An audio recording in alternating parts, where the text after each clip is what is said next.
This is the main event. Mark's podcast brought to you by the Unhinged Sports Network and Belly Up Sports Network. I'm your first host, lifelong wrestling fan, former radio guy, and cat dad. I am Troy, and with me as always, he is the WWE Walking Wrestling Encyclopedia and the main event collector. He is the macho man to my hot rod. He's Greg. What's up, Greg? What up? We're both nuts. And Speak for yourself. Yeah, well, I'm nuts. You have the madness. I guess that's different. I don't know. Story. I just got a brand new Legends Roddy Piper too. Oh, nice. A friend of mine found it at Target and bought it for me. That's those are all elites, right? Okay, yeah. The only Mattel version of Roddy Piper I have is the one that came in a 2-pack with Cowboy Bob. Did it come with a suitcase too? Holy crap! No, suitcase sold separately. Good Lord. You like how, Cowboy Bob's famous for wearing a cast and carrying Piper's bags, and, Randy is like a multi-time world champion? Yeah. Like, wow. That's sad. Change. But today we were talking about an event that was not easily forgotten. You like what I did there? We were talking about WWE Survivor Series 1991. This was, the fifth one, I want to say? 87, 88, 89, 90, 91, yeah. Yeah, so the fifth anniversary, or the very fifth edition of Survivor Series. Let's not get that twisted up. It's the 4th anniversary. Yeah, that is true. That's right. That was you at WrestleMania 25. For those who don't know, TJ never shut the hell up about that. Dude, that's a thing that was like online. Like, if you like, there are certain videos. Like, I used to be big into like watching What Culture, and they had like a whole thing leading up to WrestleMania where they ran down like the 10 most interesting facts about every WrestleMania. And when they got to that one, they were like, it is the 24th anniversary of WrestleMania. It is not the 25th anniversary of WrestleMania. Don't even come at me with that crap. Thus proving they ran out of, quote, interesting facts. Well, it was Adam Blampier, so, Is he the one that got in some trouble? Yes. I don't want to get into it. That's all I heard. That's all I'm going to say. All right, That's it. That's all. Let's move on. Keep it moving. Let's keep it moving here. But Survivor Series 91, though, was an event, I'll say. It was historic for reasons. And we'll get into it. I mean, listen, there was some talent on the show. It wasn't a killer show, but it was nostalgic. It has its place in history. And, I mean, let's get this straight. I didn't crap on the show.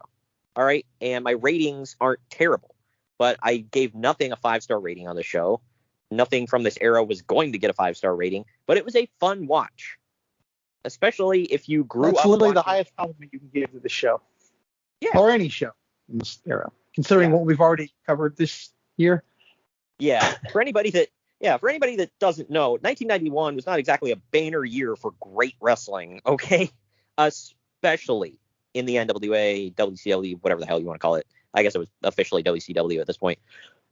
But, yeah, so WCW sucked in this era. WWF was... I might say WCW was worse than this in this era. Oh, well, yeah. WCW was the worst in, like, of the big two, because I can't really think of any other... There wasn't any ECW in this era or anything else. Otherwise, it just wasn't ECW. I mean, it was Eastern Championship. It was like, a regional thing, I think. Yeah, I think so. But these two were it. WWF wasn't like, blowing the doors off anything, but it was a lot better than what you're getting over in WCW. I find it interesting, though, that this is when WWE was best, or better, sorry. And then WCW took the reins in like 96, because in like 95, they both sucked. Yeah. Yeah, and WCW sucked right up until the end of 95, by the way. They had some good stuff. But go back and watch Starrcade 95. Not exactly a memorable show. The World Champion wasn't even on their banner show. All right, so still better than the previous Starrcade. You remember who headlined? Oh yeah, Hogan versus the Butcher. Oh man. But we're gonna get into the news and notes from this time, because there is quite a bit to talk about. None of it's good. It's all bad in the news, but we'll get into it. But before we officially dive into our first break here, I want to let you know that the Main Event Marks is sponsored by Fanatics. Get all your officially licensed sports gear with Fanatics at fanatics.com. unhingedsn.airtime.pro. The link is down in the podcast description. It is that time of year for winter sports and Christmas and Hanukkah shopping, so go check them out right now. Like I said, link is down in the podcast description, fanatics.com, and let them know that the Main Event Marks and Unhinged Sports Network sent you. We're also sponsored by Swift Lifestyles. It's about that time to get them final pumps in before the end of the year, and Swift Lifestyles is the way to go to get in shape, stay energized, and all that, because they are clean energy drinks and focus enhancers, great tasting vitamins, and big brain nootropics that are made and shipped from the USA. Go to swiftlifestyles.com, use our special promo code MainEventMarks, all one word, for 15% off your order. And one final thing before we dive into the break, make sure you follow us on all social media platforms. Twitter and Instagram, we are at @main_event_marks. And on Facebook, it is facebook.com/main-event-marks-pod. You can also follow us and subscribe to us on YouTube, youtube.com/C/main-event-marks-podcast. But now that we're done with that, we're going to take our first break of the podcast. When we come back, we're going to dive into the news and notes from 1991 in November. Follow the Main Event Marks at facebook.com/main-event-marks-pod, on Twitter at main-event_marks, and on Instagram at main-event_marks and at main-event-collector. Get ready to rumble in your new Main Event Marks merchandise. We've got t-shirts, hoodies, masks, hats, stickers, pins, and much more on our Redbubble store. That's maineventmarks.redbubble.com. You can also pick up some awesome clothing items with the latest updated show graphics on our Bonfire store. That's bonfire.com/store/main-event-marks. Support your favorite retro wrestling podcast and pick up some cool swag on our Bonfire and Redbubble stores. That's maineventmarks.redbubble.com and bonfire.com/store/main-event-marks.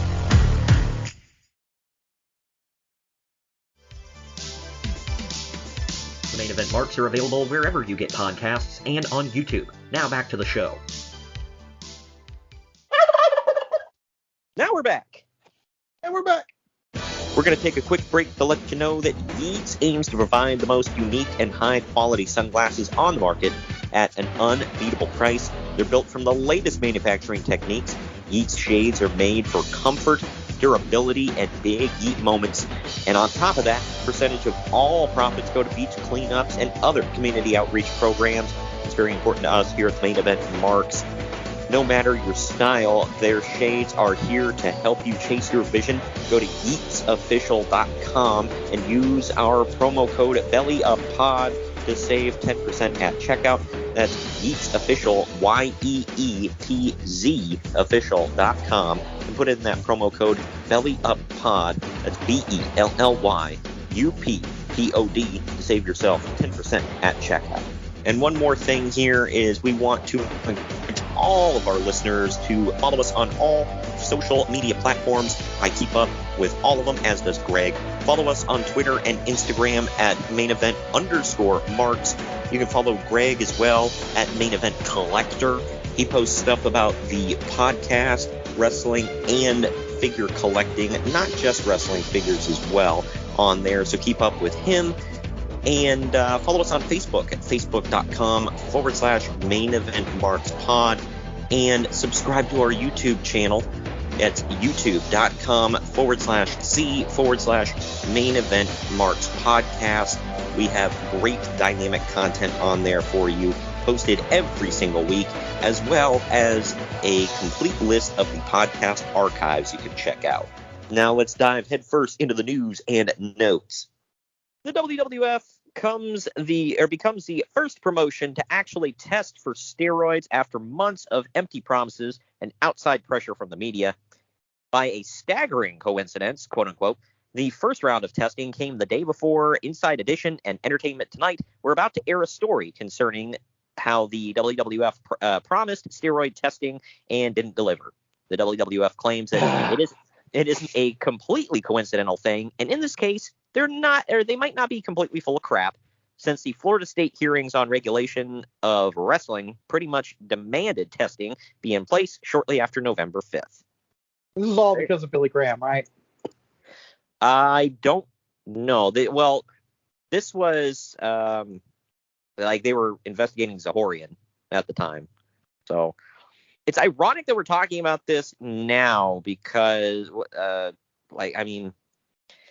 it's hard to hit a show from around this era without talking about it. But recently, as of the airing of this, Dark Side of the Ring just dropped their season finale, which is the steroid trial. So yeah, I'm interested to see that. Oh, spoiler. We were recording early. We recorded before it aired. But I think they said that's the actual WWE lawyer, that guy who's never ever lost. He's like he's like Denny Crane. Wow. They got him for the show, which I'm kind of intrigued about. Jeremy, is that what his name is? Jerry McDevitt. Yeah, Jerry McDevitt. Prince Devitt. Yeah. I thought he was still their lawyer. Is he not? Yes, yeah. Wow. Which is why it's shocking that he's on here. Yeah, really. Well, I mean, he's a lawyer, so he probably doesn't give a crap what WWE tells him. Well, and I assume he's not going to say anything stupid. I mean, he's, again, a lawyer. But It's just and apparently a good intriguing one. me. Right. Like, technically, if you really think about it, this is the first actual WWE person to be on the show. Like, at least, I'm not going to say under contract, but he technically is. He's obviously on a retainer. You know, people talk about, Vince McMahon, made Hulk Hogan and Shawn Michaels and Steve Austin millionaires. But nobody talks about he probably paid for at least 3 houses for Jerry McDevitt. 3? Yeah. I'm thinking these houses are about the size of a mansion. So yeah, well, maybe like 3 mansions, but yeah. Yeah, 3 mansions, and that was cars. Just a steroid trial. Yeah, right. And don't forget about all the money he saved him from not letting Matt Bailey be Michael Shane. That was probably a lot too. Oh God, yeah, right. That was a close one, man. Woo. I thought the second time we got that in like a month or so. Yeah, right. I like how, but when we were talking about it originally, you were like, "Oh, remember when he was just Michael there for a while?" And I was like, "Freaking no!" And then it's like, and then they tried. They didn't like Matt Bentley for a while, so they had him go by Maverick Matt. That was something. Anyway, I like how we're working Michael Shane / Matt Bentley conversations into this. Good Lord. We do some really good domino effects. That was a compliment I got from somebody, by the way. Goes, you guys can really tie stuff in from today to old stuff, which I didn't realize we did until he said that to me. So I was like, thanks. Yeah. Hey, that comes from being main event marks, man. Not just opening match marks, not just mid card marks, main event marks. Well, to that I say, oh well, roll tide, man. As noted, Entertainment Tonight and Inside Edition both had stories planned on steroids in the WWF, with the shows battling to be the first one to air. Either story would have been ignored normally, but it sweeps, and Hulk Hogan is implicated, so it suddenly blew up into a big competition to get the scoop. The WWF proudly called both shows to announce the testing, and Inside Edition pretty much blew them off and made a sarcastic remark at the end of the show about about the coincidental timing. E.T. changed the entire story and interviewed Bruno Sammartino, then actually went to the TV taping and tried to interview some of the wrestlers. Vince McMahon sent them jobbers Brian Donahue and Dusty Wolf to talk about how everyone in the locker room was fine with the testing.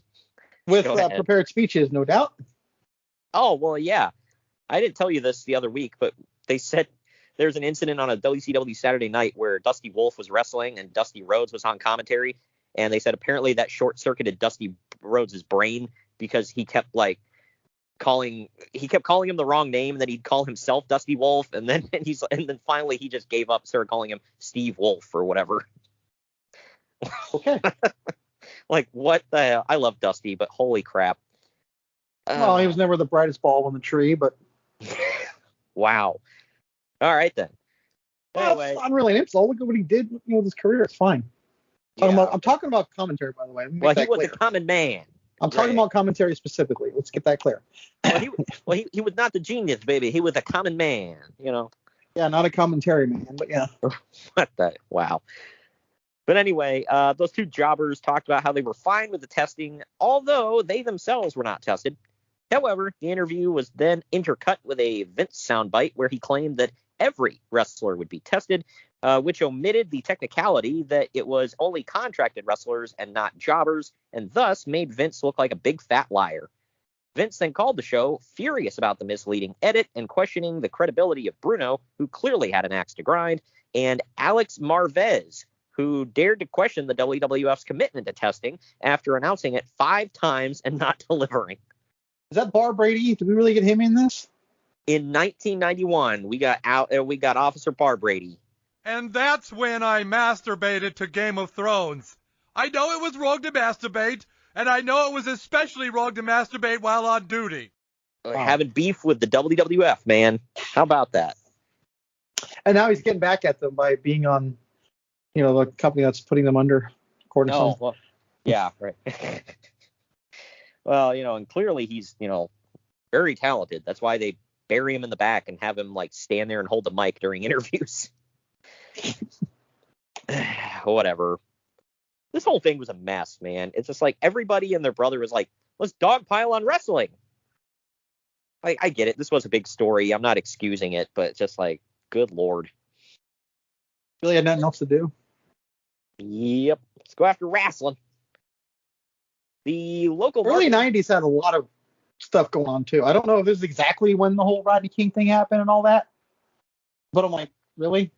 Steroids and wrestling takes precedent over most stuff? I think it was around the same time. Ish. Yeah. I can be very wrong on that. But it's just the point, though. The local marketing for this Tuesday in Texas is advertising the main event as Hulk Hogan versus Ric Flair. Well, about that. Yeah, that was. Makes you wonder if hashtag plans changed. Yeah, right. My thing with it is, you remember when Cheney shot the dude in the face during quail hunting? I do. I was a huge fan of that show, Boston Legal. They took shots at it every week for the first year or so. My thing is because that comedian Lewis Black brought this up. He's like, when you're quail hunting, you got the gun in front of you and you're all walking side by side. How do you turn miraculously and just blam right in the face? And it's a gift. Well, that my thing is so it's WWF was clearly going, it's Hogan Flair, Hogan Flair, Hogan Flair, and then they turn to the side, bam, Undertaker. I guess it kind of made sense, but okay, it's gonna sound weird saying this in this context because of where we are now, but he was the young hot thing in WWE. So yes, that is true. Kind of odd to say, by the way. Right. Kind of like when they pivoted to Brock Lesnar, 2002. Yeah, that's very true. It's so I mean that's probably that, and oh well, Flair is gonna be around a while. And then around a while. There's WrestleMania 8 coming up, so. Yeah, and then by WrestleMania 8, Flair's taking on Savage, and Hogan's taking on Sid. That's in the archives now, by the way.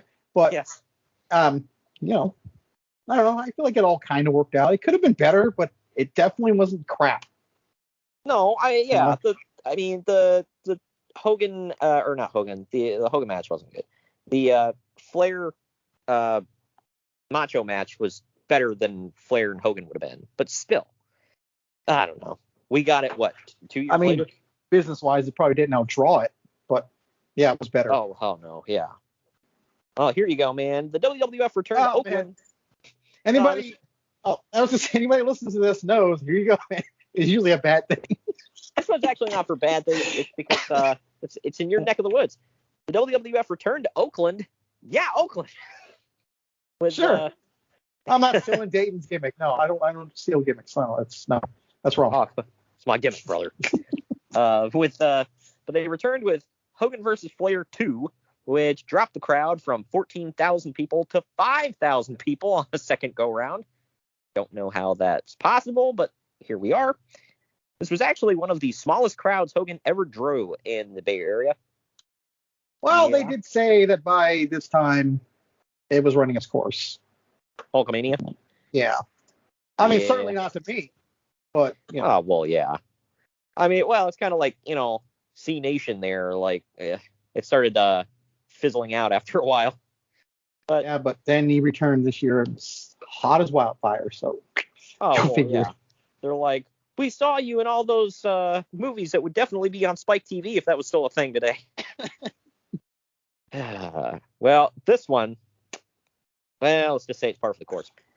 Kerry Von Erich was also on the show, but came to the dressing room in no condition to walk, let alone perform, and was sent home. I'm gonna go on a limb and say that has something to do with steroids. Yeah, there was some other testing that needed to be done on old Kerry. We gotta be careful when we talk about the Von Erichs in the show. We get in trouble. Oh yeah. Well, hey, I will say this: we didn't get one negative comment about the bonus show, so there's that. I forgot watching this back, by the way, how big of a mark I was for him when I was a kid. Right. Yeah. Well, speaking of the bonus show, I didn't get any negative comments about it, but I did get a wow, you actually sat and watched that from a couple people. Yeah, I got that one too. Yeah. So, woo. I'm gonna take that as a compliment on our mental toughness. Yeah. Right. And I think we made it entertaining. So hey. I've used this phrase multiple times where you're like, oh, man, we're torturing you guys with this. It's like, no. We're watching it so that you don't have to. Because I do that with movies. If there's a movie where I'm like, I don't know if I really want to sit through this whole thing. It doesn't look that great, but I want to know about it. Like, I'll just watch like a 5-minute review of the movie. And it's like, there, learned everything I needed to know about the movie. Didn't have to sit through it. And come to find out, I was right. It sucked. Yeah, I'm the same way. Sometimes I'm like, the movie has to be really good, or at least I have fun watching it. Yeah. And, that's how I am with, like, a couple of my all-time favorite movies. One of them's Terminator. I'm like, Terminator 2, I should say. That's a masterpiece, a classic. And then I watch a movie like The Expendables, which is not great, but it's fun. It's like, I could sit there and watch it and fun. I'm not going to sit there and say this is amazing or anything, but that's what I do with these shows. And it's funny because that's how it was with the show today. Not to get ahead, but it wasn't great, but I had fun watching it. Yeah, well, for sure. And there's some fun stuff to talk about. Well, Owen Hart is back as part of a team called the New Foundation with Jim Neidhart. And Uncle Dave notes that they have the worst ring gear ever. Yeah. Yeah, you don't say. Like, I just picture, like, what is it with freaking Vince, dude? Because I'm gonna say, I'm gonna blame him because he came up with like some of these stupid outfits where he's just looking at them. He's like, God dang it, pal! I see you in neon colored, like hammer pants. You stole the words right from me. Oh, MC Hammer was a big thing at that time. So yeah, he just happened to turn on MTV like when he's flipping through the channels, and he's like, God dang it, we got to put that on somebody. Make it. And it shows the whitest shoes. The whitest Canadians of all time. Oh, okay. Canadian, but all right, maybe I didn't set you up for that enough. They chose somebody. How do you think Stu Hart pitched that? Hey, I got a role for the Rhino for you. God dang it, pal, we're gonna put him in hammer pants. Whatever, as long as he's got a job, he's doing real good, Vinny. How would he sing Can't Touch This? God dang, I'm not even gonna try that one. Oh, I'd rather do Jim Cornette doing that one. I'd pay money for that one. Can't you have him do cameos now? Touch this effort. And yes, you can. I will. I think I'm gonna just pay him to do a cameo, just him doing Can't Touch This. It's like when they used to have Alan Rickman like deadpan read lyrics on talk shows. Oh, they had William Shatner on Raw. Remember with WWE themes. Oh, for God's sake, yes. I think that was they were trying to do that because he did that Rocket Man. Yeah. But getting back to this though, adds to my point. Over the years, I've been telling people about when someone's bitching Eddie. I challenged them like, why aren't they the anvil of the team? I'm sorry, okay, but he didn't do anything after our foundation. Jannetty did a few things. Yeah. Not a lot, but some stuff. And rest in peace, but Anvil was the guy behind Bret Hart and the other guys in the foundation his entire career. Well, not his entire career, because some of his career was sent home. Are you telling me the Anvil wasn't a play on the Enforcer? I never thought of it before. Maybe. I don't know. I don't know if he was calling himself that up in Canada or not. I really don't know.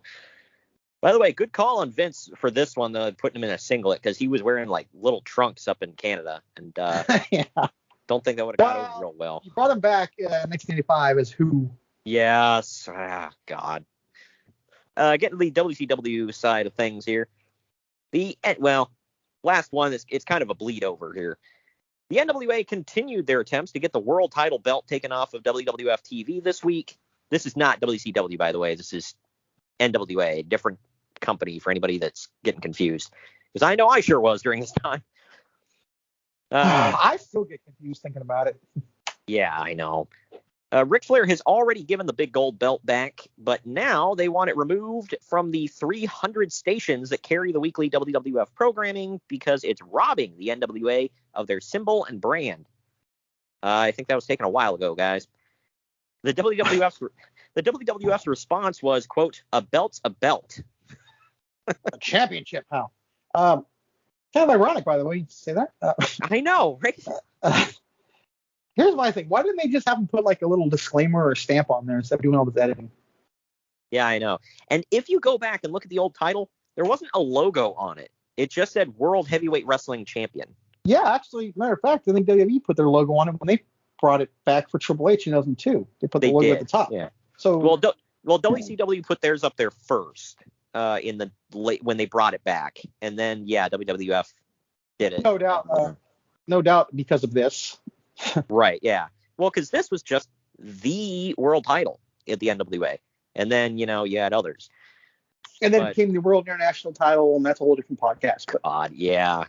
Go back and listen to it. I know we talk about it in the archives. It shows from around this era.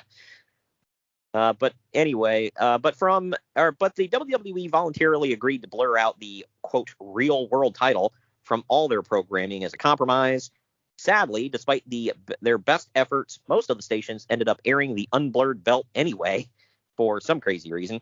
The NWA also demanded that the WWF not use a reasonable facsimile. I'm assuming that's why they used an old tag belt. Yeah, Flair said they dressed up really ugly. Yeah, you could see some of it. Like, we'll get into it on the show, but yeah, you could see. I remember years ago. I don't know if anyone remembers WWE 24/7. It was on Xfinity, Comcast On Demand. Yeah. Watching the old Royal Rumble, like Flair was doing a promo, and there was like a blur on the bottom. And I thought they were just blurring out the WWF logo. Turns out it was the title. Oh, wow. I haven't watched Royal Rumble 92 in a long time, and I've not watched it back on Peacock, so I don't know if that's still there, but it's the opening promo of the Royal Rumble. Flair's doing it. So it's like the first 10 seconds of the event.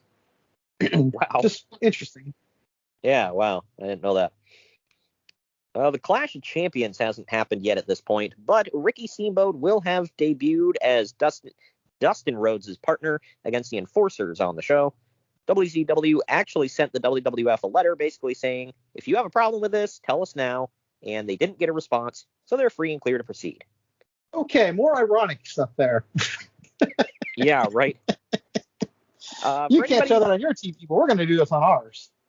Yeah. What the hell? Why don't we just call a spade and let it be done? Well, the reason it's not too easy.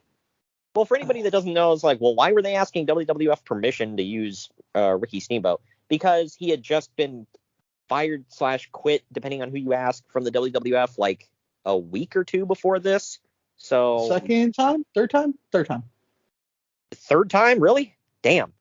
But yeah, so this is that's why they were asking, because they were like, well, we're going to use Ricky. If you plan on suing us for using him, tell us now, and we won't use him.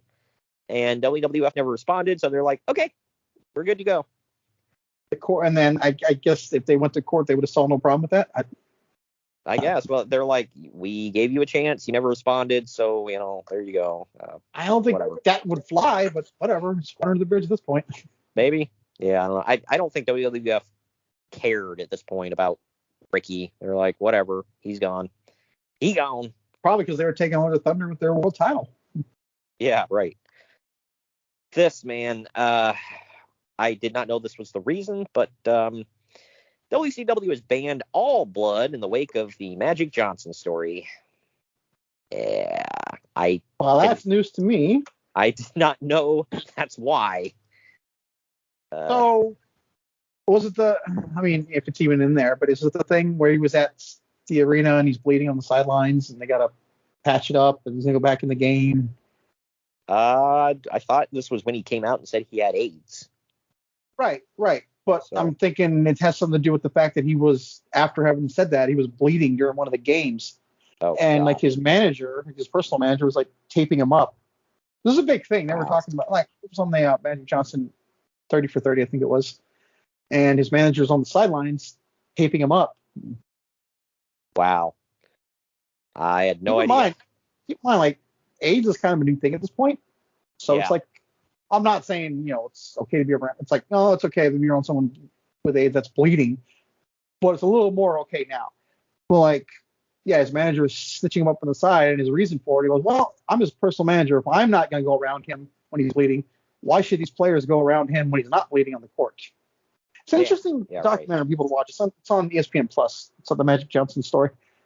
It's kind of interesting. Well, there was speculation there for a while. They were like, well, if you have AIDS and you're around your children breathing on them, you could give them AIDS. Yeah, right. It's like, AIDS doesn't work like that, but whatever.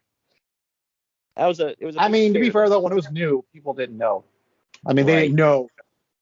Right. Dude, you know how we always say LOL TNA? Well, this is LOL WCW. By the way, anyone didn't watch Bound for Glory, go watch it. Yeah. Epic paper. But, this is LOL WCW.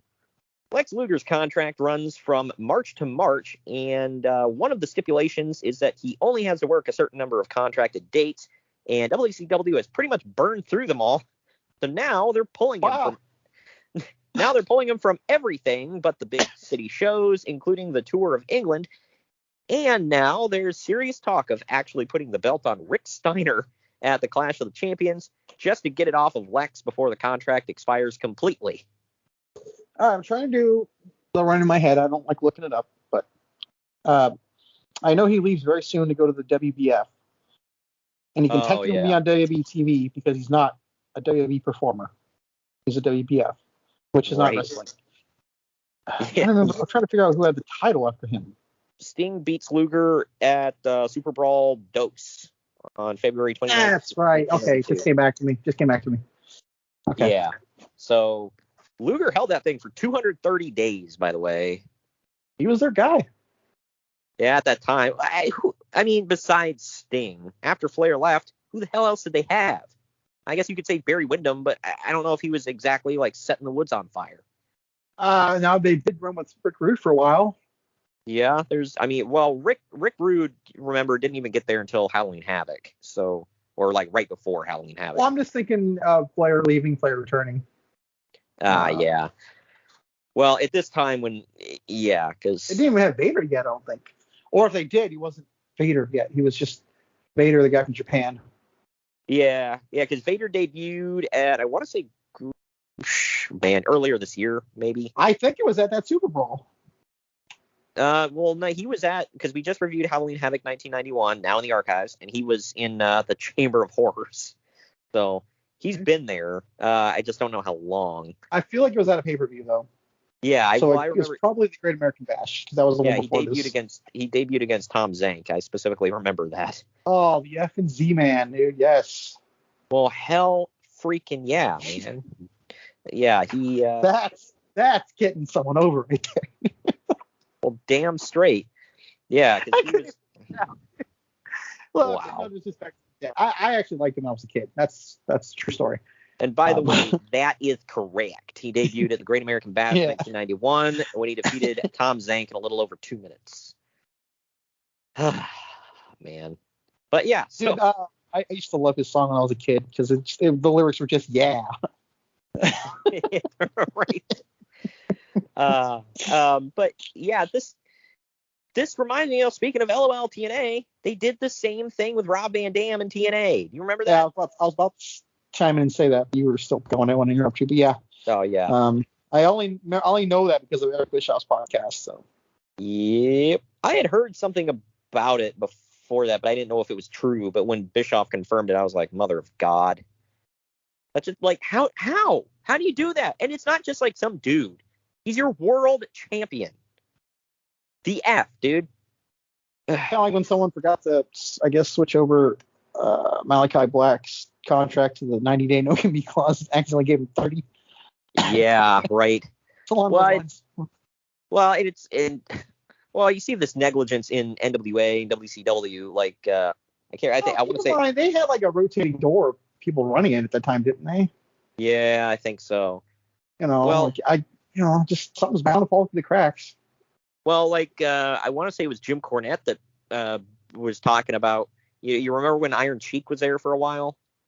Yeah. Well, apparently he was so god awful. They were like, oh my gosh, and they sent him home. And then they forgot that he was still under contract. And in WCW, your contract rolls over, and unless you put a stop on it. And they forgot, and his contract rolled over and renewed. And they were like, well, hot damn, we're paying him to sit at home. Let's put him back on the road. He came back, sucked so bad again that they sent him home again. And then they finally remembered to cancel his contract. Before he cleaned up. Yeah, it's like, man, that's a hell of a gig if you can get it, man. Sitting on your ass collecting a paycheck from Turner. A lot of guys did that pre-invasion. And post-invasion, too. Yeah, right. Final story I got here is from outside of the Big Two. For those who feel that Firebreaker Chip, if you want to know who that is, what was the last WCW? Halloween Havoc. Yeah. For those that Firebreaker Chip. That's a real name, folks. Yeah, he dressed like a fireman, for those that wanted to know. But for those that feel Firebreaker Chip, stripper. Right. But for those that feel he is the lamest gimmick of 1991, we offer you the Spirit of America from Memphis, who cleans up garbage on the highways. That's just a good person right there. Oh, well, yeah. But he's feuding with Eric Embry because they showed a video of Embry in a park throwing his litter on the ground while Spirit cleaned up after and apparently swore revenge. God. Was this a Jerry Lawler thing? Yeah. Well, they said Memphis, so I'm going to assume. Probably him and, Jerry Jarrett. For God's sake.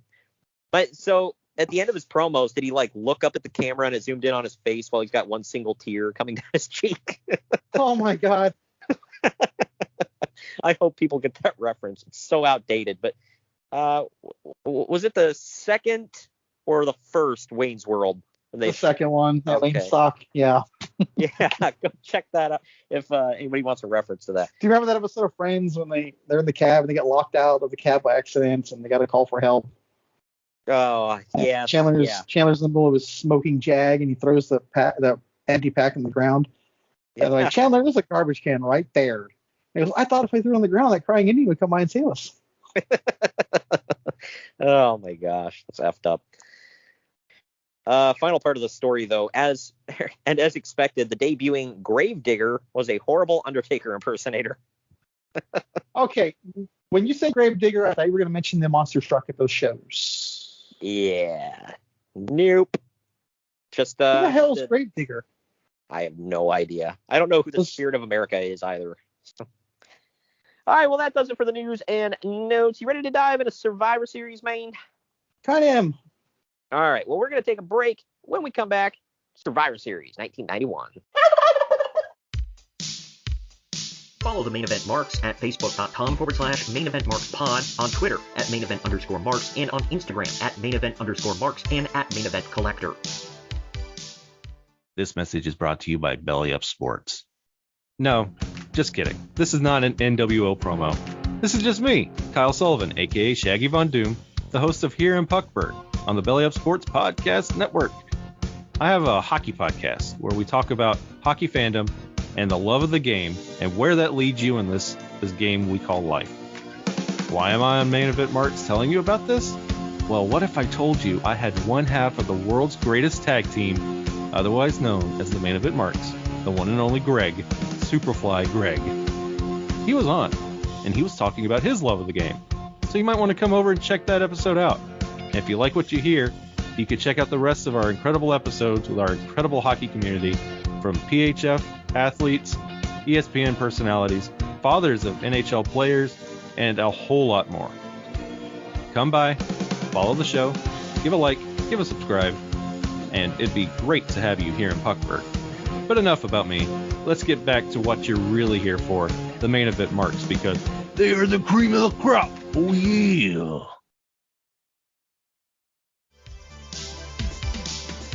The main event marks are available wherever you get podcasts and on YouTube. Now back to the show. And we are back. And we're back. It's time for WWF Survivor Series 1991. Took place November 27th, 1991. The tagline, The Gravest Challenge. This took place at the Joe Louis Arena in Detroit, Michigan. Rest in peace to that. Yeah, that was a real famous arena. When I found out that it no longer existed, I was like, man, I actually wanted to go to that someday. Never mind. It was Cobo Hall that the Giant fell off. Yeah, they couldn't do Joe Louis because that was the AV territory, I believe. Yeah. Cobo Hall was where the Sheik would frequently wrestle. I think he occasionally ran the Joe Louis arena, but was that where the Battle for Glory Beaches cover was? Cobo Hall? No, it was it was in Plymouth, Michigan. Oh. So like down the road. Oh. So it was like the other arena for the area. I know, go figure. The attendance for this one was 17,500 with a pay-per-view rating of 2.21, amounting to 300,000 buys. I thought that was pretty good, but according to like people during this time, that wasn't very good. I don't know. Well, considering he was on the main event or the advertised main event. Yeah, right. The main event that's in the middle of the show, yeah. We start off the show with a clip of when Jake Roberts tied the Macho Man in the ring ropes on Superstars, beat him up, and let the King Cobra bite his arm, making him bleed. I forgot about that part, by the way, where he bled. Because they really showed that part. Yeah, I know. I was like, whoa. During the segment, may have been the most emotion I ever saw out of Miss Elizabeth, by the way. She was like screaming and crying and begging for help. Roddy Piper ends up being the one to save Savage and help him to the back. Kids were literally crying in the crowd. Dude, I was scared crapless watching this on TV. Yeah, I thought nuts. Macho Man was going to die right there. Not even joking. That was nuts. I bet you hated Jake Roberts after that.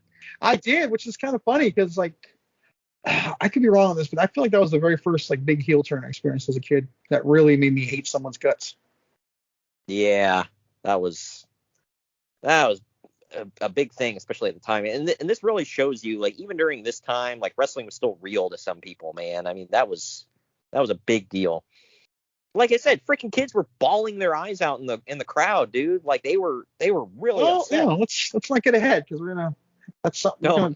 There's a note on here for me about that. Oh later, yeah. But yeah. Yep.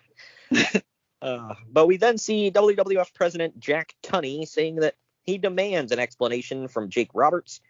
I popped when he said that, quote, all reptiles are banned from ringside. Yeah, right.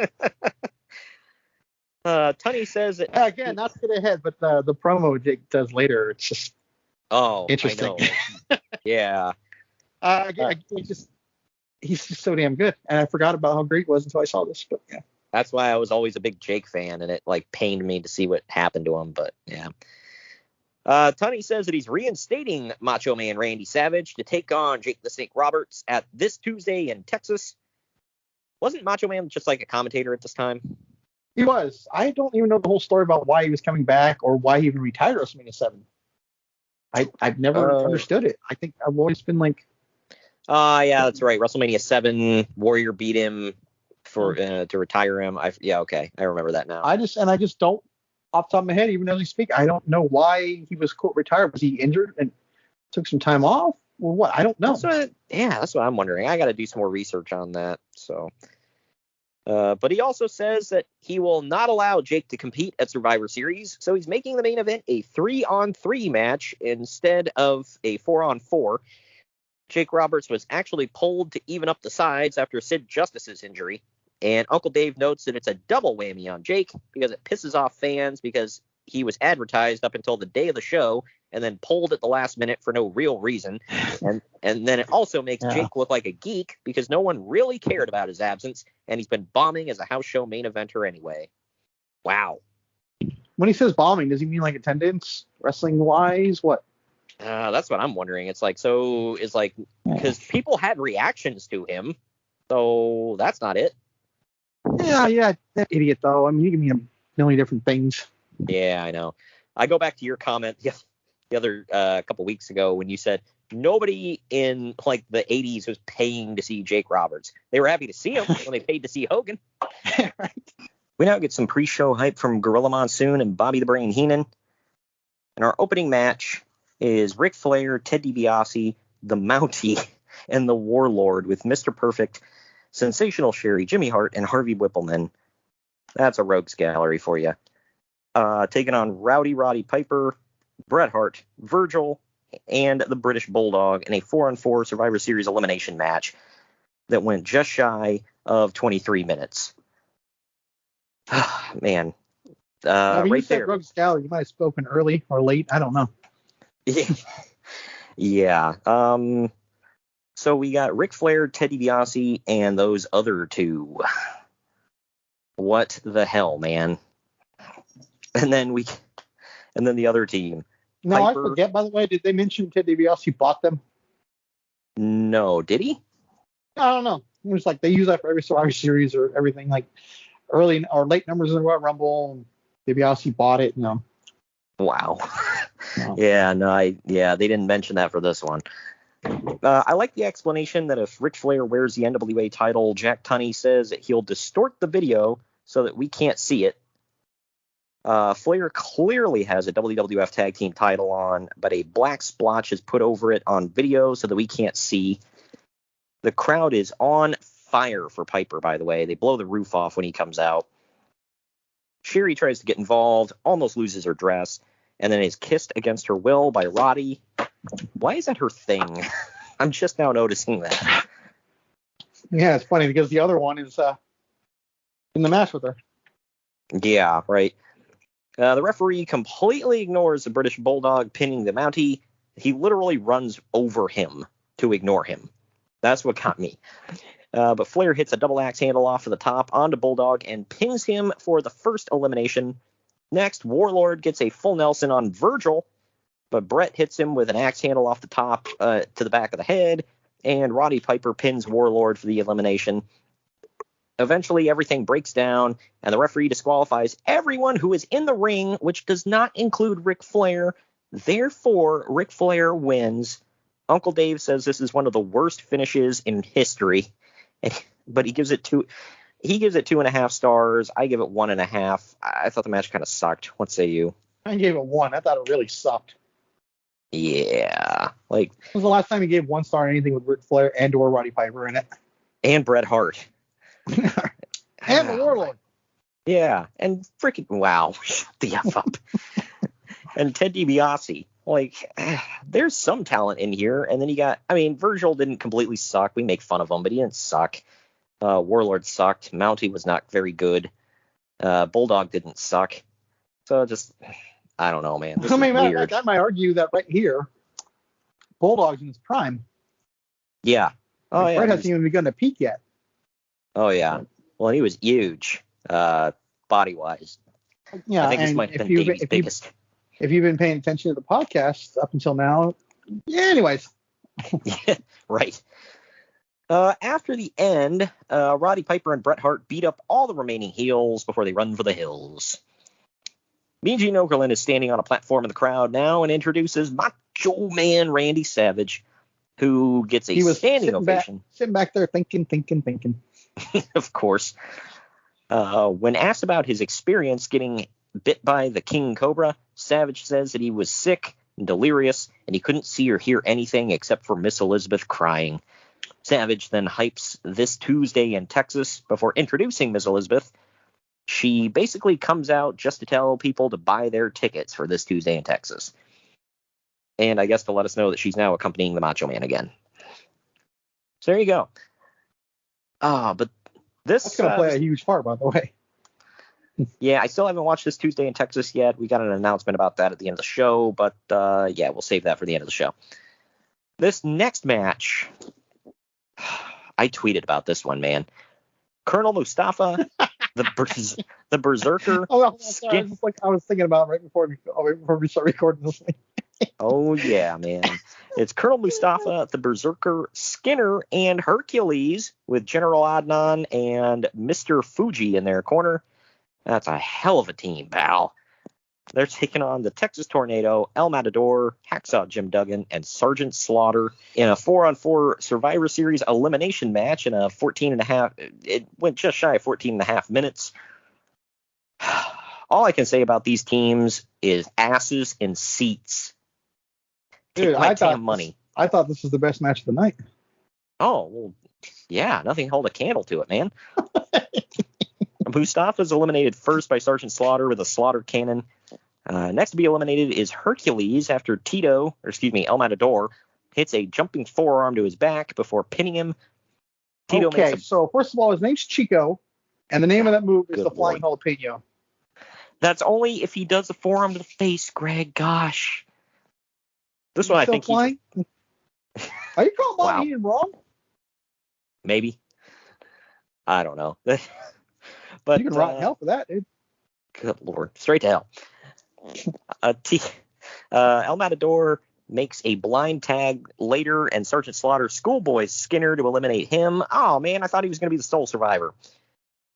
In the end, Jim Duggan hits a football tackle-style clothesline on Berserker for the win.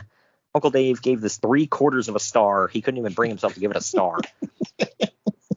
I gave it 2 because there was at least some attempt at wrestling, and some of the baby faces weren't bad. What say you? That explanation, are you trying to convince me or what? I don't know. Oh, this is easily a whole star. Yeah, this sucks. I don't know what else to say about it, man. I mean, look at the lineup. That tells you everything you need to know. Right away, I was like, I'm all in on this one. Oh, yeah. Well, he didn't. Did he have his sword and shield with him? Because, that's where it's at, man. The alligator man.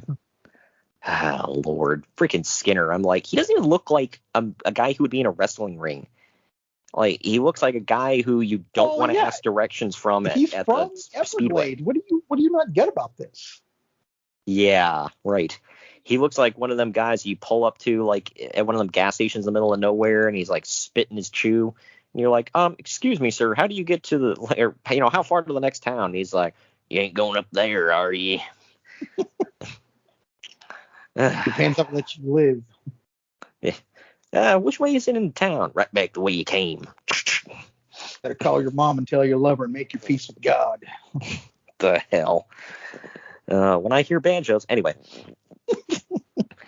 After the match, the babyfaces celebrate in the ring, and Duggan, did you see Duggan was doing some weird arm waving, jumping back and forth? Mm-hmm. Like, what the F was he doing? I don't know. Does it really need an explanation? That's all Jim Duggan. Yeah, I'm like, okay, Jim, if you're proud of it, well, whatever. You do you. But he yelled ho and was all about America, dude. That's American icon, man. We're back. I hope he gets better very soon, by the way. Yeah, I heard he's doing okay. I read on Twitter that he's doing okay, according to his own Twitter. Yeah, my sources told me he was okay. So, Yeah, my sources, which include his official Twitter account, told me that, Doesn't get any more official than that. I mean, that is true. But we're in the back with Mean Gene Okerlund now on a platform in the crowd. He's on that platform in the crowd again to introduce Jake the Snake Roberts, or as Brian Zane of Wrestling with Regret calls him, Jacob the Snake of Roberts, who comes out wearing... I gotta say, by the way, I loved that platform. I always thought that was the coolest thing. A lot of historic stuff took place on that platform back in the day. Yeah, I mean, most notably for me is the burning of the Hulkamania shirt. Oh, yeah. I'm thinking of all the Ted DiBiase skits. Yeah. Where, bouncing the basketball. Back then, though, they were agreed. Burning that shirt was like burning the American flag, so it's pretty significant. Yeah, at that time, definitely. But it wasn't too long before this either. It was this year, I believe. what did we in November? Yeah. Give or take 9 months prior. Yep, there you go. But Jake comes out wearing a Cosby sweater. Then, ironically, the camera cuts to a kid in the crowd also wearing a Cosby sweater. Oh man, what are the odds, right? He has some awesome boots on too, by the way. Oh well, yeah, they came almost all the way up to his damn knees. I'm like, what the hell? The real snakeskin too. Yep. Trust me. Jake Roberts claims that the Cobra incident was an accident and the snake was indeed devenomized. About not being allowed to have his snake in a bag at ringside for this Tuesday in Texas. Roberts says that the thing in the bag was just a toy, and he was always the snake that everyone should worry about. And Jake says, I'm the one your mama warned you about. He's been saying it ever since he was a face, dude. So you can't fault him. That is true. Jake says that this Tuesday in Texas is not the beginning of the end, but the end of the beginning. He's not lying. There you go. Yep. Yeah, but I loved him back in the day, like we were talking about. It was awesome. I loved him, and then at this era right here, I hate his guts. Yeah. And I remember wanting to see Macho Man just put him in the grave, man. This is which I guess is a testament. So there you go. Yeah, right. Well, this is a weird fact about me, but I want to say the very first ever classic wrestling figure I got from when Jack started coming out with those was Jake Roberts. Yeah. So I own WrestleMania 3 Jake Roberts, I believe, and this current one we're talking about right now is coming out soon. Which, is that the one where it's like the black ones with like flames on them, or not black, blue ones? Blue ones, yeah. And then there's I can't think on top of my head, but it's a chase too. So gonna need you to be on the lookout for that for me. That is a chase that is not going to be flipped, but is going to be opened and put in the detail, by the way. Detail Ziggler. Yes, sir. There you go. But before the next match, we get footage from the funeral parlor where Ric Flair approached Hulk Hogan. They both talked trash to each other. Then the Undertaker attacked Hogan from behind with the urn. Roddy Piper and Randy Savage ran down to the set to save Hogan and chase Flair off of Hogan. I should have said Flair and Undertaker. For some reason, I put Flair and Hogan. But the camera concentrated on Hulk Hogan's broken cross necklace laying on his chest. Yeah, that was a nice touch. Yeah. Think about that list of guys right there you just read off, dude. Yeah. I don't think there's, in history, there'll ever be a segment with that many legitimate game changers, Hall of Famers, whatever you want to call them. For sure. Look at that list. Hogan, Savage, Flair, Piper, Undertaker. Oh, yeah. And then Paul Bear was there, too. It's like, it's like, yep. Damn, dude. I think all those guys are in the Hall of Fame. Yeah, so nuts. We argued most of those guys are on Mount Rushmore. It's just insane, the star power in that one segment. When I saw that, I'm like, holy crap, man. Well, I mean, I'm not gonna say no one knew, but like, if you go back and watch that live in the time, no one can flat out say those are going to be the greatest names in history. You could already say them about like Flair and Hogan, but like, the Undertaker could have easily been a flop. I mean, in hindsight, look at some of the stuff he did, it was stupid. And then like how the Undertaker got fall in this because he was just different. But damn, dude, it's amazing. Yeah. Like I was almost flash in the pan. I was almost like taken aback by like seeing the star power of that segment. Right.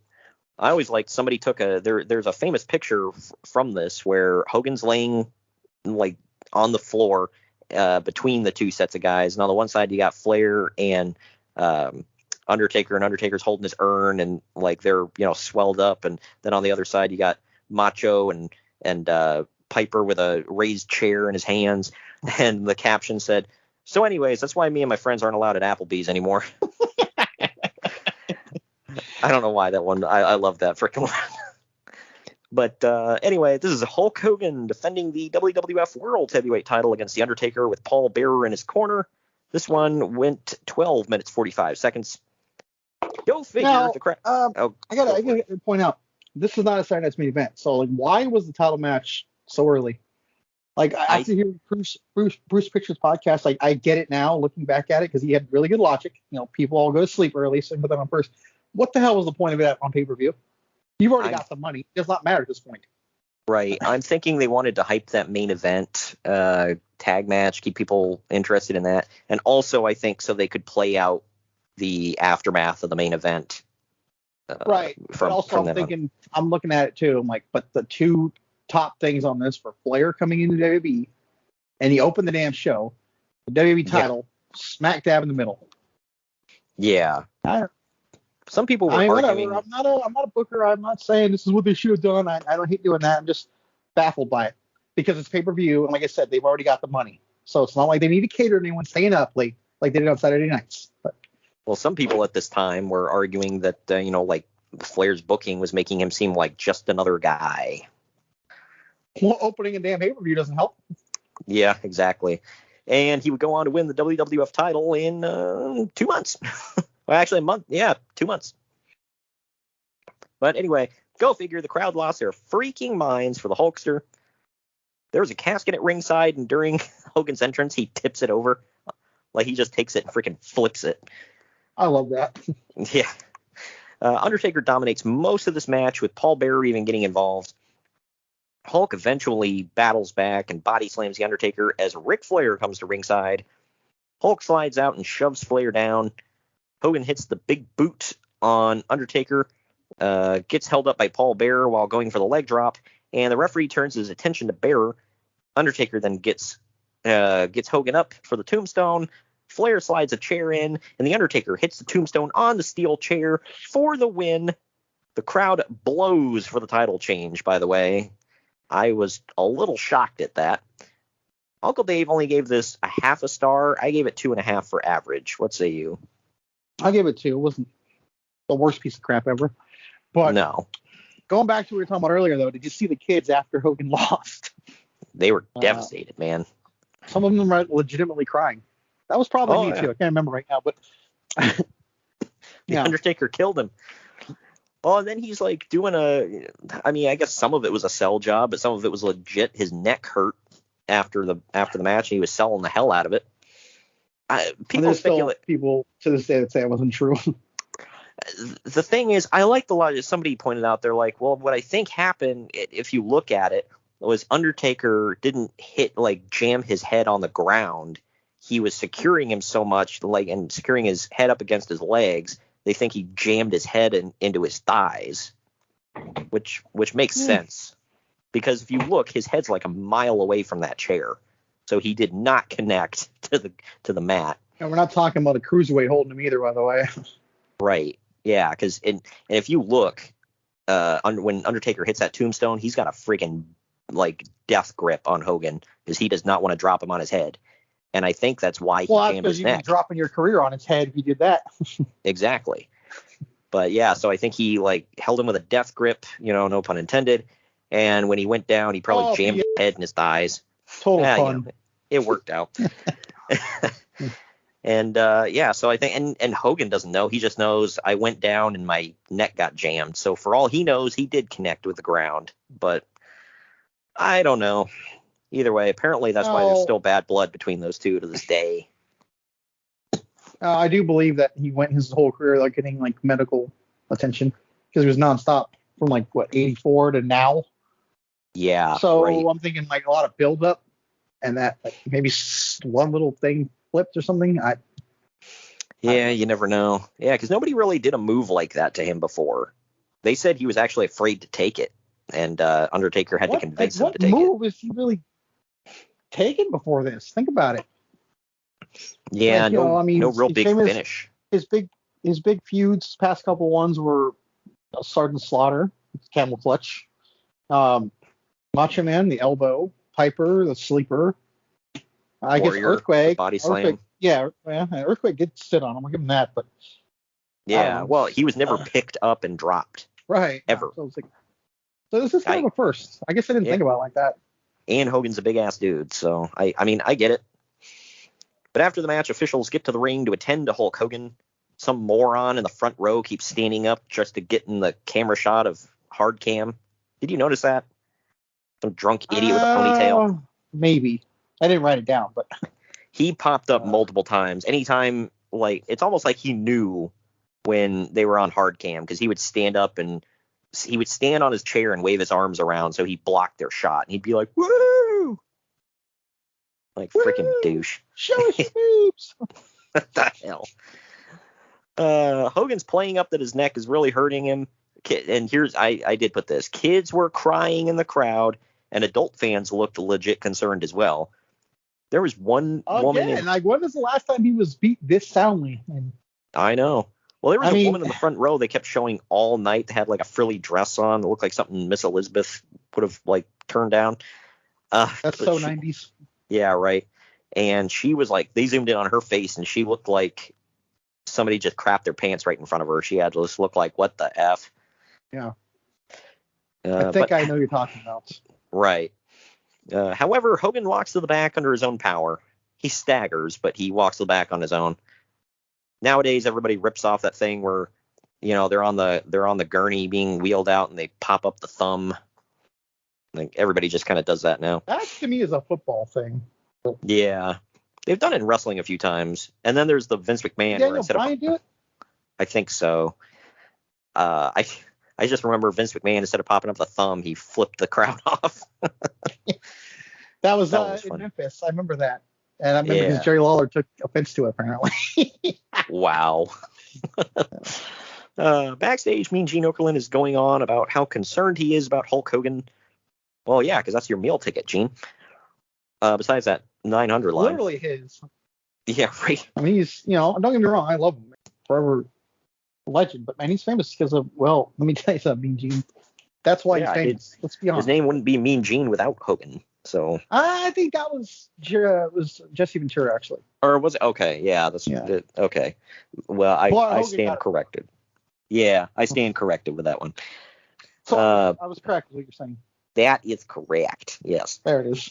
But Roddy Piper now walks into the frame and to scream and yell about what just happened, saying that Jack Tunney needs to fix this, and he says that he wants to fight Ric Flair. Roddy Piper literally compared the Undertaker winning the world championship to David Duke becoming president. For those that don't know, David Duke was the leader of the KKK. So, yeah. Some of his stuff, I mean, he's always known for being crazy on the mic, but he said some questionable things. Some. Yeah. And this is another race-related thing.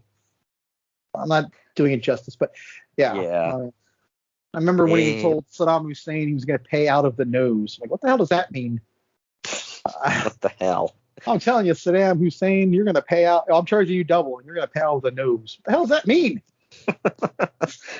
Oh, Lord. Can somebody tweet me, or tweet the show? Let us know what the hell that means. This means, I mean, I've heard it pay out of your ass, pay out of your nose. I've heard both ways, so I don't know. Or through the nose. I don't know. But in the locker room, I'm not gonna lie, I thought it was a cocaine reference. I'm not joking. Good Lord. I did. Just means you're gonna pay a lot. It's a very old saying. But in the locker room, makes you feel a little younger. That's good. Yeah, right. We always feel old as hell on this show. But Sean Mooney is standing by with a happy Ric Flair and Mr. Perfect. Mr. Perfect basically says that he bathes in Hulkamaniac tears. And Ric Flair says that he's happy that kids and women are crying over Hulk Hogan's defeat. Flair says that there's now only one world champion, and it's him. Flair loses his freaking mind, per usual, and gets naked. I don't see how the WWF did all of this and never paid off the Hogan-Flair storyline. Except for house shows. Yeah, I know. Yeah, because those matter. Even with like Pritchard's podcast and everything, we've never really had a definitive answer why this match didn't have WrestleMania. Yeah. Have you noticed that no one's ever given a definitive answer? Yeah, I think I've heard some explanations that they thought the thought of it was going to be better than what it actually was. Does that really matter? Yeah, it's I kind of get that, but the thought of Hogan versus Warrior was a lot better than the actual match, but we still got it. Who cares? That's why I don't buy that explanation. Pacquiao Mayweather. I mean, that was. I mean, it's it ended up sucking, but everyone watched it. Right. That's all. Well, that's why I don't buy that when Stone Cold's talking about he didn't want to wrestle Hogan because Clash of Styles, it wouldn't have been a good match. Who cares, man? you would have sold out the Tokyo Dome. And got 7 stars. Exactly. But we're clearly in intermission here because we go back to Mean Gene Okerlund backstage, who says that Jack Tunney is caucusing with Hulk Hogan. I like the use of caucusing there. He then introduces the Natural Disasters, IRS, and Jimmy Hart. See, I didn't call him the IRS this time. Earthquake It's not cuts. tax time anyway, so he's not really necessary here. Exactly. Earthquake cuts an earthquake-themed promo about shockwaves. I like how he kept up the continuity here. Look, and again, I'm not speaking ill of the dead, but man, people talk about how hard it was to understand Ahmed Johnson. Yeah. The earthquake right in there with him. Yeah, I mean, you're not wrong. Speaking of hard to understand, Jimmy Hart sounds like Mickey Mouse on cocaine while he defends Jake Roberts. And then IRS says that he's here to make people pay, and he's going to audit Jack Tunney. Typhoon cuts a good big band promo. Oh, nice try. He's literally Canadian, and American IRS has no authority over them. So yeah, exactly. Hey, and he's got 50% taxes up there, man. So I'm sure they make him pay. Out the nose. Exactly. Wow. Bringing it back. But I did say Typhoon was not a good wrestler by any means, but he was a good, he cut a good bad guy promo. I don't know. Yeah, he kind of raised his voice and maybe made you feel it a little bit. Yeah, I mean, he made you think, wow, this is a dangerous bad guy that's legitimately going to kill the good guy. I mean, he was not, like I said, he wasn't a good wrestler, and I thought he was the most lame baby face of all time. He goes from Tugboat to the Shockmaster. But we now go back to Sean Mooney. And he skipped over Chic Tugboat, but Oh, well, yeah. Thank God. Speak for yourself, please. We now go back to Sean Mooney, who's in the locker rooms now with the LOD and Big Boss Man. Animal screams and shouts about being the tag team champions. Big Boss Man says that it's personal between him and the IRS because he's a good man and not a tax cheat. Good Lord. Finally, Hawk screams at us about how Jake Roberts is lucky to be out of this match. In the middle of Hawk's What a Rush, Sean Mooney starts to cut him off with an update, and Hawk says, "Don't you ever." And he goes back to it. Mooney now sends us back to Mean Gene Okerlund, who's standing by with WWF President Jack Tunney.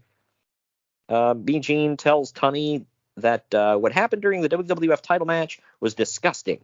And Tunney says that the referee's decision stands, but he will issue a rematch at this Tuesday in Texas. Tunney says that he'll personally be at ringside for that match to make sure that it's fair and square. Oh, well, thank God. What can go wrong there? Yeah, right. And again, not to speak ill of the dead, but, Mr. Melvin Milquetoast there is going to make sure everything is, is right down the middle, Daddy. And, we're going to fear his authority. Right down the middle. Oh, I still want to blow a whistle.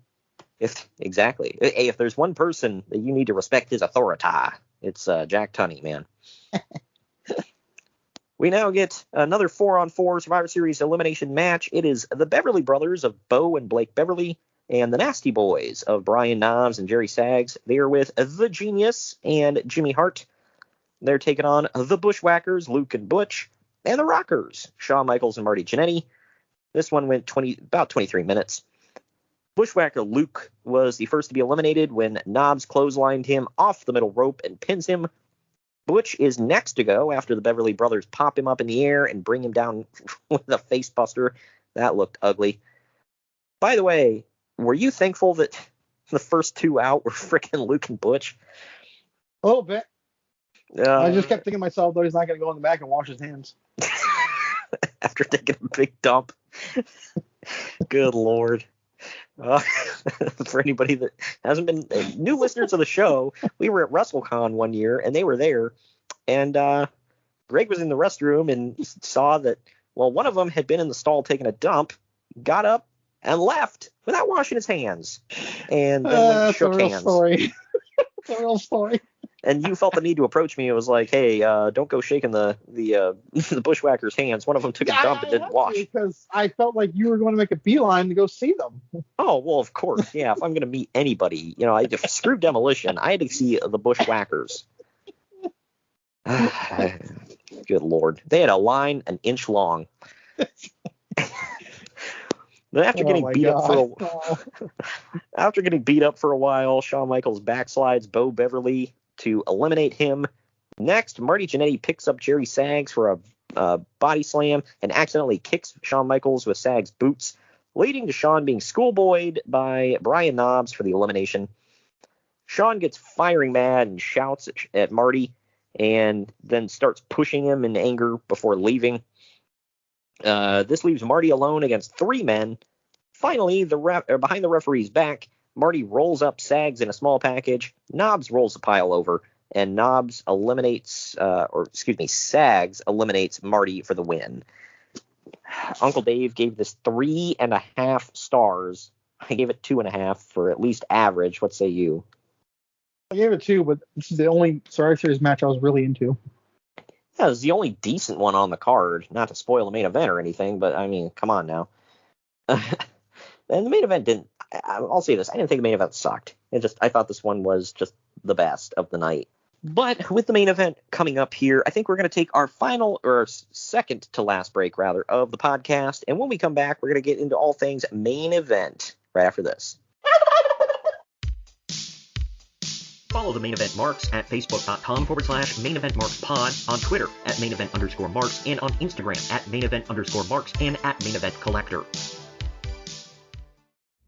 Fanatics offers the world's largest collection of official sports apparel and gear from all the leagues, teams, and players that you love, including the NFL, MLB, NBA, NHL, NCAA, NASCAR, soccer, and golf. They even offer esports gear for the gamers among us. You can shop by brand, sport, team, or player. And if you sign up for Fan Cash, you get exclusive weekly deals. So head on over to Fanatics.com today. Fanatics is a sponsor of the Main Event Marks and Unhinged Sports Network.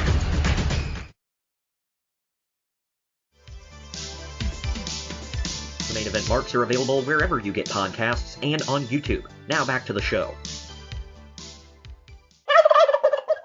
And we are back. And we're back.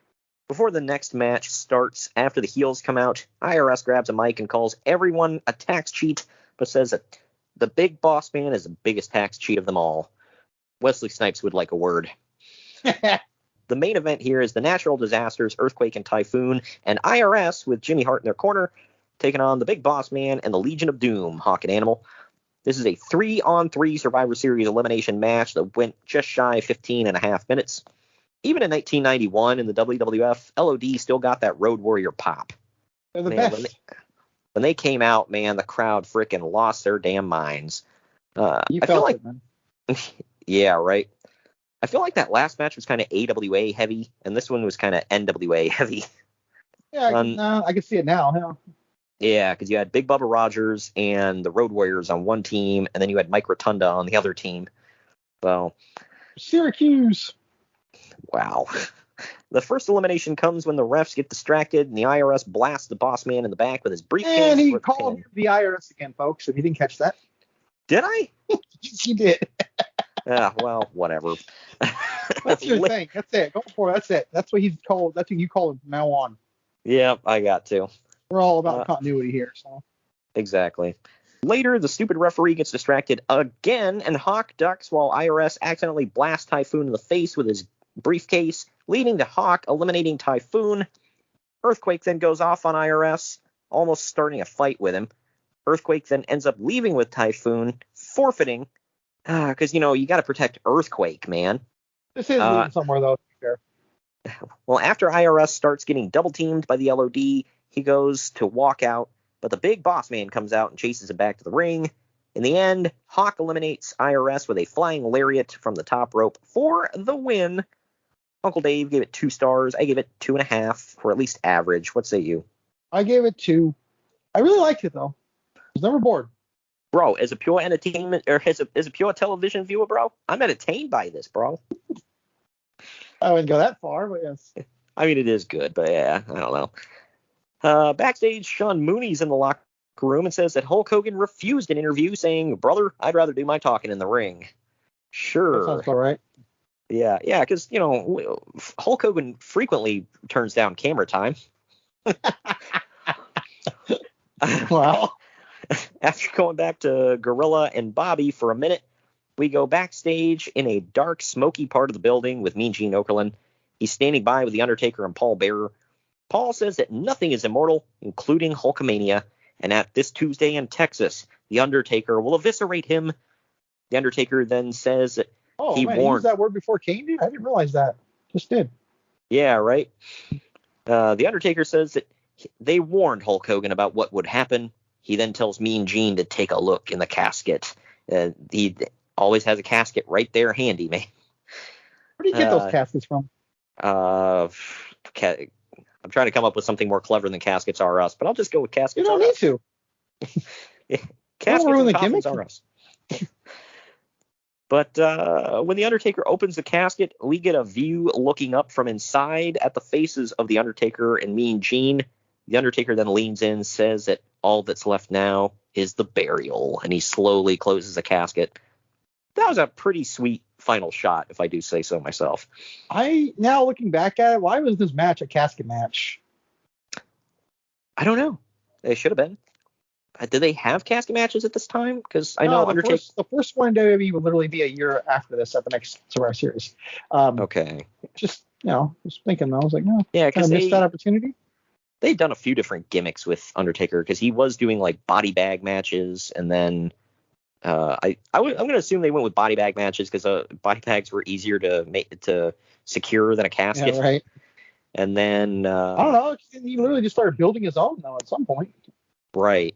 And then they did the Rest in Peace match, which I still don't know what the hell the stipulation of that match was, other than remember why it was just having a a name. disqualification. Yeah, it might have been, yeah. But anyway, to wrap this up, Uncle Dave says that this was easily the worst Survivor Series ever, and if not for the Great American Bash, this would have easily been the worst pay-per-view of 1991. I mean, I don't know, man. I'd have to go back and watch, but WCW put on a lot of stinkers to compete with this one, man. WrestleMania 7 was pretty bad. Yeah, that one had some redeeming moments, though, I'd say. The Undertaker being the new champion was kind of a redeeming moment, I think. But. Yeah, like I said, I thought this one was fun. I mean, it wasn't great, but it was fun. But I guess we're going to take our final break. When we come back, we're going to tell you the final ratings and what is to come next week on the podcast. Right after this. Follow the Main Event Marks at facebook.com/Main Event Marks Pod, on Twitter at Main Event _Marks, and on Instagram at Main Event _Marks and at Main Event Collector.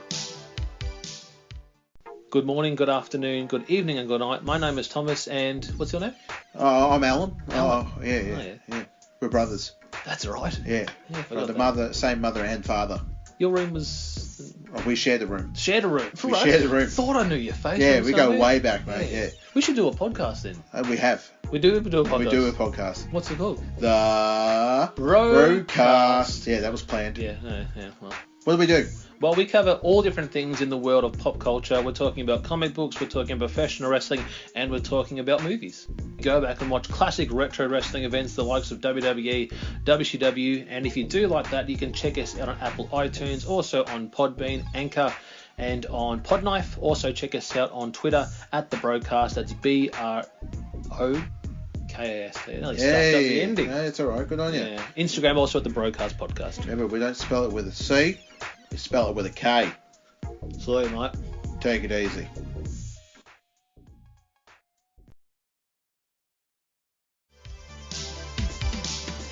The Main Event Marks are available wherever you get podcasts and on YouTube. Now back to the show.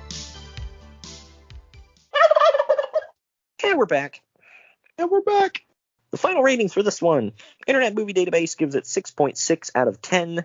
CageMatch.net gives it 4.83 out of 10. Mother of God. I gave it 6.5 out of 10 for, I don't know, D+. What say you? I went C-. Yeah, pretty close. It's worth a watch. I would never tell somebody, if somebody was thinking about watching this, I'd say, yeah, sure, it's fun. I mean, it's not great, but then again, it's not a slog. I wasn't sitting there like, my God, when is it over? Yeah. That's how I judge if a show is really bad, is if I'm sitting there looking at times going, dude, wrap it up. So all in all, I don't know. 30 years ago, man, it's nuts to think about. But, Really? Yeah. I watched this one live, too. It's like, wow, a little time to go. Yeah, really, man. Well, the follow-up to this was this Tuesday in Texas, and you had mentioned it's not a very long show. What do you say, about 90 minutes or so? I think it's 90 minutes, yeah, give or take. Yeah, so we're going to watch I that. believe, don't hold me to this, maybe when we do the research, but I believe they even used this as like the live pay-per-view and tapings for TV afterward. I could be wrong on that, but I believe that's how it went. Okay, yeah, I'm looking at it now. That is correct. It's an hour and 33 minutes long. WWE delivers an early holiday gift from the Lone Star State as Hulk Hogan faces the Undertaker for the WWE Championship. There you go, and it looks fun. We're gonna review it, but we're gonna do it for like extra YouTube content. Also, keep in mind, I want to point out this is a 2-match show, so yeah, and since it's like literally a couple days after this, 6 days. Yeah. So there's not going to be any new news. I mean, there might be like a couple of news stories, but all in all, we just kind of want to review the event. So we're going to do that quickly for some extra YouTube content. We thought it'd be a little companion piece. Yeah, exactly. So go check that out. If you are not subscribed yet to our YouTube channel, it is YouTube. Exactly. It is youtube.com/C/Main Event Marks Podcast. And you can see all of our great content on there. Some good stuff, if I do say so myself, not trying to pat us. And we're not biased. Yeah, right. But, all in all, you get your money's worth, and your money is nothing. You literally pay nothing for this. So if you don't like our YouTube show, we'll give you double your money back. Yeah, exactly. Win-win. What's 2 times 0, Greg? God, I forget. Hold on. Anyway. Carry the 1. I don't know. We can't do math right now. Man, I can't math right now, man. Oh, man. What the hell? Why did you do that? Oh, Lord. But next week, this was kind of a follow-up. We've been keeping up with 1991.